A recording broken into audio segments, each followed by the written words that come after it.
มาหอดทางเขาบ้านนะพี่น้องเลย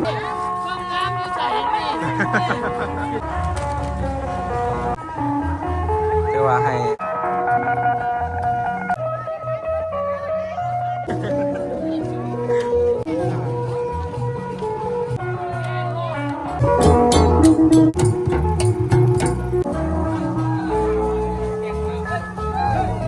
สบายดีพี่น้องมือนี่เขาติดต่อกันได้เลยสบายดีมือ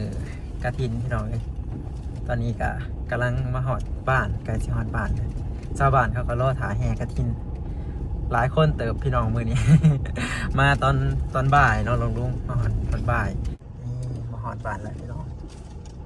ชาวบ้านก็มาถาเขาลงก้อนปีนี้คนอบร้ายปานใดบ้านเฮาหน่อยมาหอดแบบเครื่องเสียงตายพี่น้องเลยเครื่องเสียงอันพวก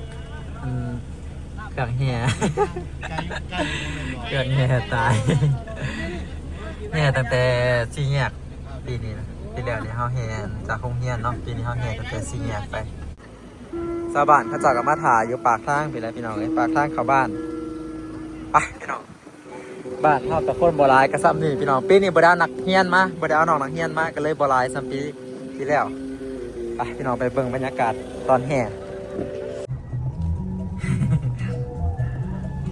หลายเนาะคนกัน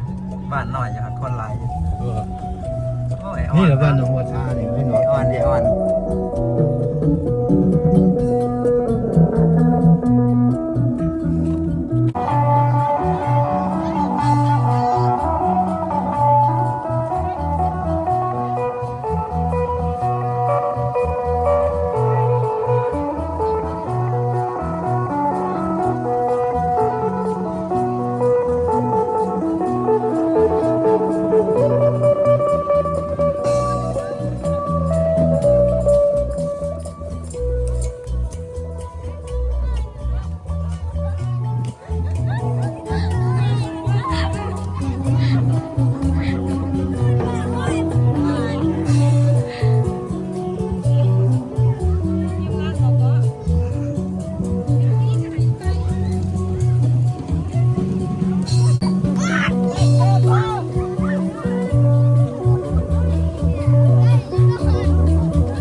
ไกลขนาดนี้นี่นะแห่ไก่โต แค่ตั้งแต่ทางกลับบ้านไปแล้วพี่น้องไอ้ปีนี้นะบุญกระถินครบรอบ3 ปีพี่น้องมาเอาบุญนำกันเด้อเอาบุญนำกันที่ว่าปีนี้ก็เป็นอีกปีหนึ่งเนาะพี่น้องที่ว่างานบุญบ้านเฮากับที่ว่ายิ่งใหญ่อีกปีหนึ่งคนกับหลายมันมีรถแห่ใหญ่กว่านี้มีรถแห่ใหญ่กว่านี้บ่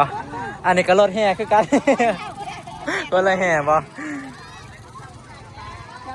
ไกลพี่น้องเอ้ยเดินทางไกลเมื่อยก็พักก่อนเด้อ แห่ไกลเด็กหน่อยหลายพี่นี่บ่ได้เอานักเรียนทำมาโดยหลีกรถนะเด้อทางหลังเด้อจะหน่อยรถชนก้นได้ รถตามก้นย่างบ่เที่ยงได้มีรถทางหลัง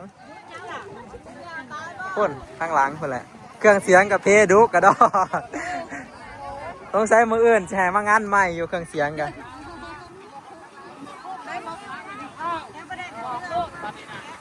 เงียบแล้วพักไม่เป็นบ่แพ่จนจบคารถแห่แต่รถแห่บ่ดัง เพิ่นกับพยายามอยากให้มันดังอยู่พี่น้องเอ้ยแต่ว่า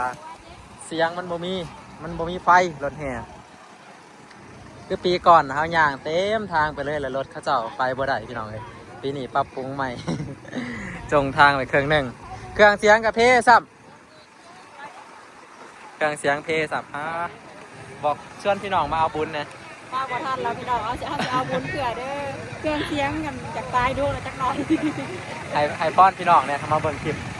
มันบ่ลงแรงหรอก บ่ล้มบ่ ข แห้ อง อนุโมทนาบุญนำพ่อแม่พี่น้องที่พ่อพี่บุญสั่งศาลาหุบคำบ้านเฮาเนาะขออนุโมทนาสาธุบุญเด้อพี่น้องเด้อ พี่น้อง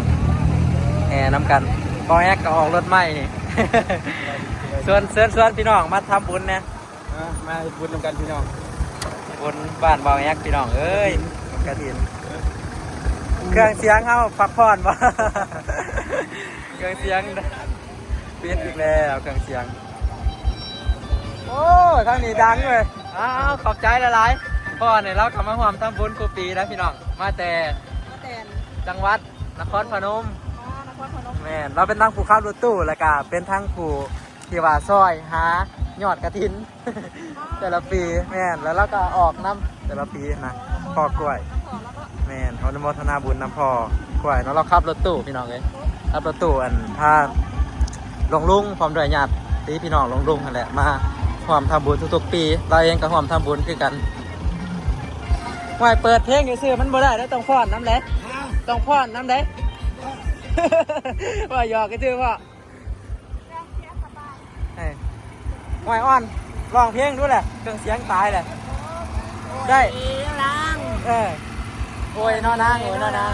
น้องสาวทำงาน ผมมีบ่ผู้สาวนี่นี่นะ นี่เรา ยังอีกไกลพี่น้องเอ้ยหนทางพูนเพื่อเสียหอดวัดหนทางยังอีกยาวไกล เชิญพี่น้องมาทำบุญเนี่ยบนกระถินบ้านอุดมไซพี่น้องนาจารย์ขุมเหนือเนาะ ผู้บ่าวบ้านอุดมไซด้วยนี่ แค่นี้ผู้บ่าวเหรอถ้าอยู่กับผู้บ่าวนี่แหละประมาณนี้ เลือกอ่ะโอเค มันสิไปก่อนเลย ไปเด้อจะไปเด้อจะไปเด้อจะมาจะมา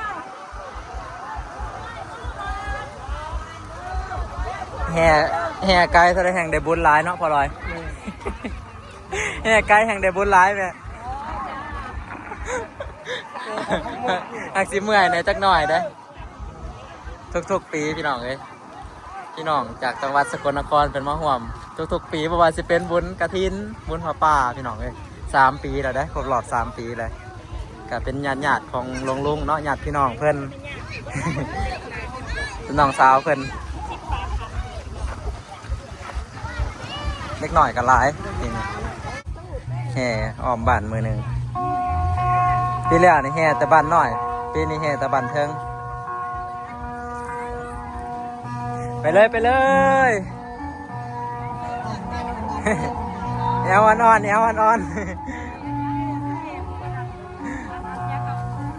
ฮะ เกิดอีหยังกูอยู่บ้านหลังกันสางศาลาช่างกัน เมียนายสร้าง เมียนายสร้างเมียช่อง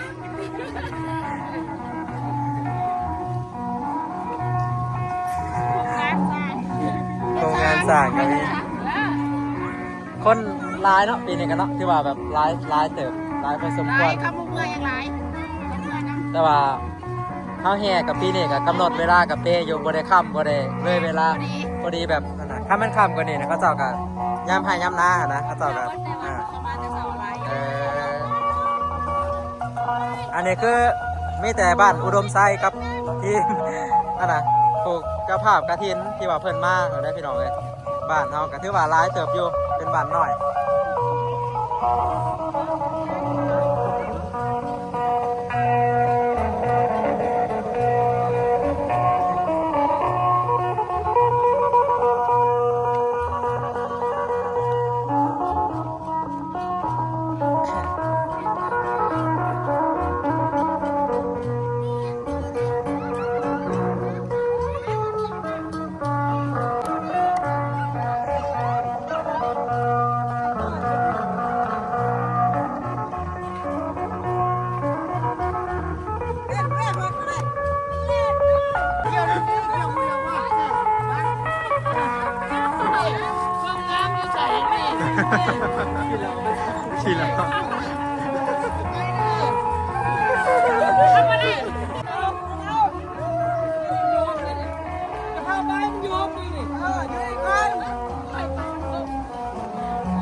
พอนพอน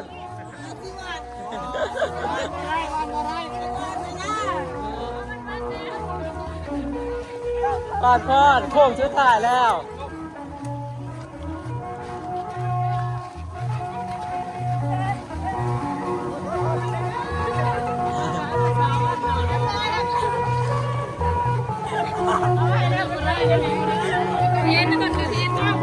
บุญกระถิ่น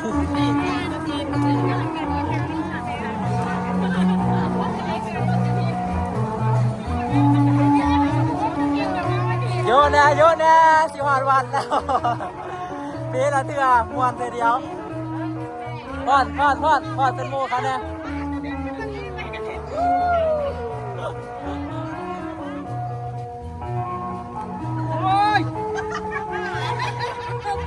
ไปเพื่อกับยายเพื่อกับสาวใครนะ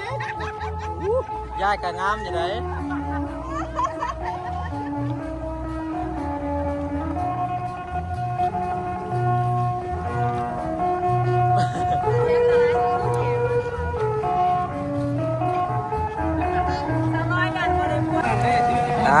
มาหอดทางเขาหนาวัดแล้วพี่น้องเอ้ย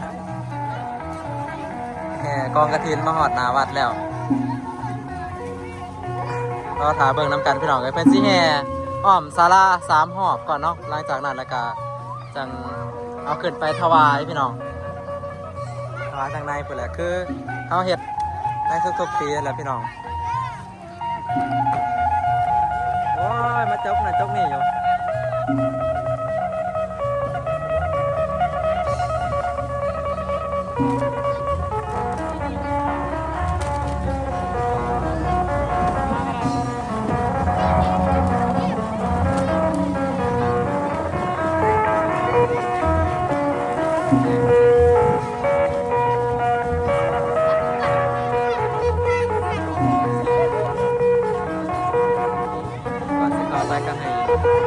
บาเป็นไอพรก่อนพี่น้องเลย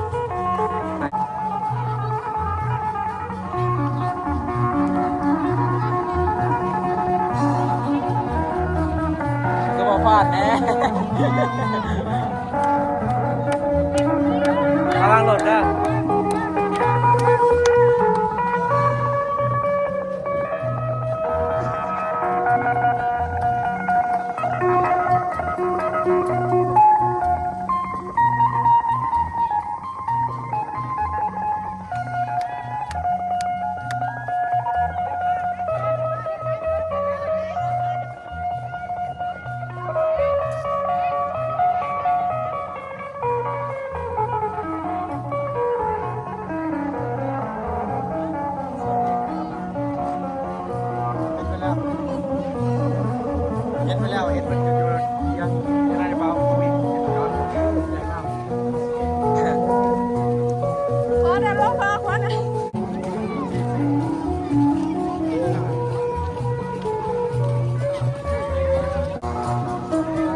วัดแล้วพี่น้อง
พอนไป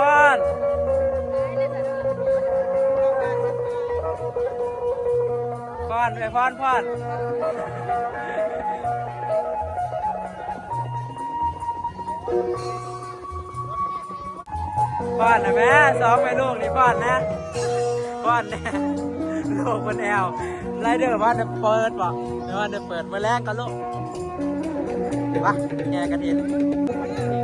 รอบ3 ปี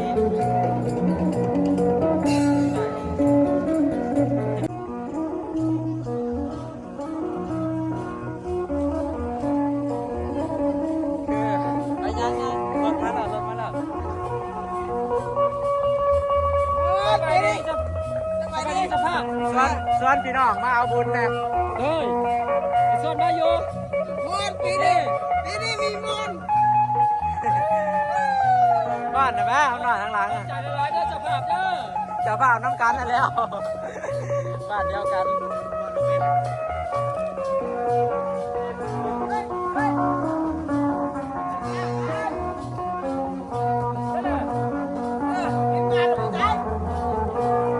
บ้าน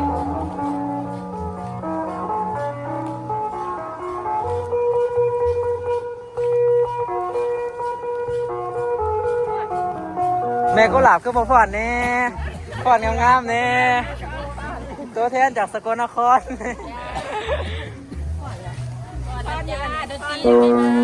หน้ากระถินพี่น้อง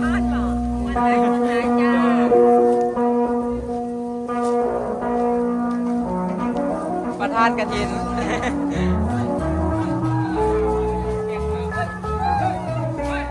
เดี๋ยวไปชวนน้องสาวรัศมีเดี๋ยวก่อนเด้อ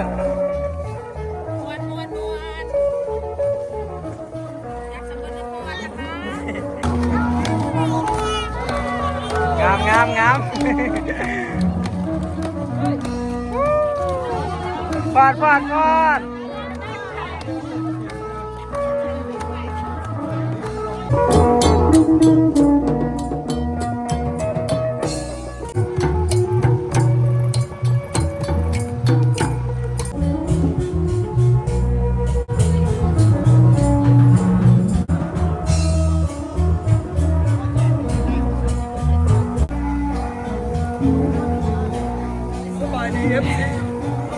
มาหอดแล้วเนาะ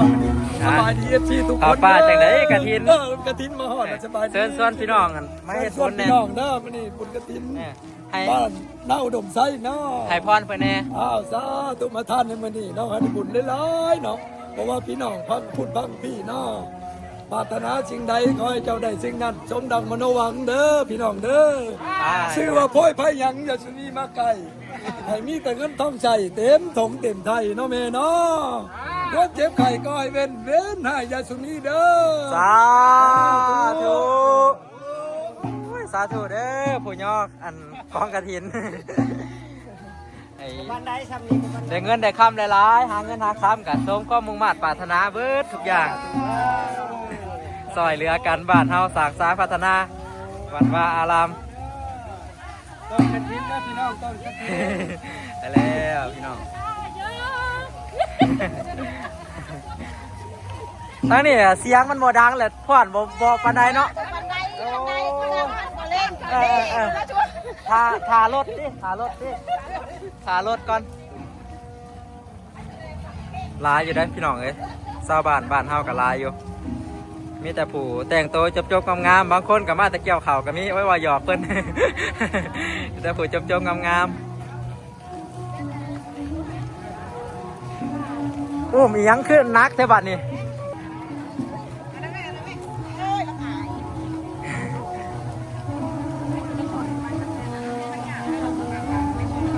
ตั้งนี่โดนตีบ่ฮอดเนาะแม่เนาะ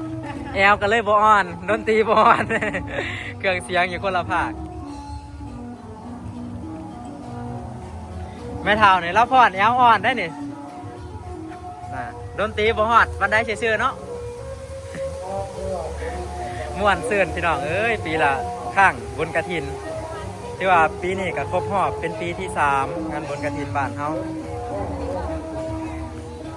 ย่างที่หาหอบแต่ยังบ่เห็นเมียผู้ใหญ่บ้านพอนอยู่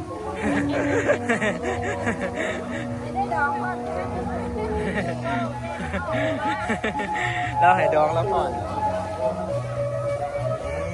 มีผู้แอลอ่อนอยู่พอนไหมเอมมี่ โอ้ยผู้ชายกับบ่พอน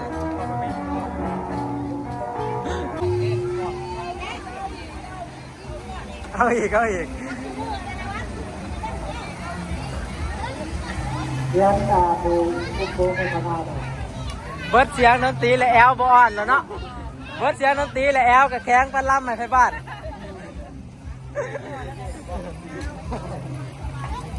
เพิ่นอันน่ะถวายเพิ่นถวายกฐินก่อนพี่น้องเอ้ยเพิ่นเอาอันน่ะขึ้นวัดก็เลยปิดเสียงดนตรีเนาะหรือว่าเขาสู่พิธีทางศาสนาก็เลยหยุดเครื่องเสียงไว้ก่อนพี่น้องเอ้ย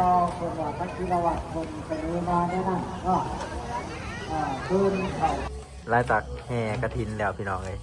เฮ็ดเปียกหลายอย่างหลายแนวเนาะมื้อนี้ก็บัดนี้ก็มาพ้อกันตอนค่ำ ทางผู้ใหญ่บ้านแล้วก็เฒ่าแก่แนวโฮมหลายคนมาซอยกันแกะซองกับซองอันประธานกับซองห้องประธานก็ถือว่าได้หลายเติบพี่น้องเอ้ยมื้ออื่นยังสิสรุปผลเด้อพี่น้องให้เพิ่นแก้แล้วก่อนแล้วเพิ่นรวมเบิดมื้ออื่นเช้าจังสินะถ่ายคลิปให้พี่น้องมื้ออีก เป็นคลิปที่2สรุปผลว่ายอดกฐินปีนี้เฮาสิได้เท่าใดพี่น้องมื้ออื่นก็ตักบาตรเนาะยังมื้อเช้าเนาะตักบาตรแล้วก็ถวายกฐินพี่น้องขอตัวเดินทางมานอนก่อนนอนพักผ่อนมื้ออื่นก็มาใหม่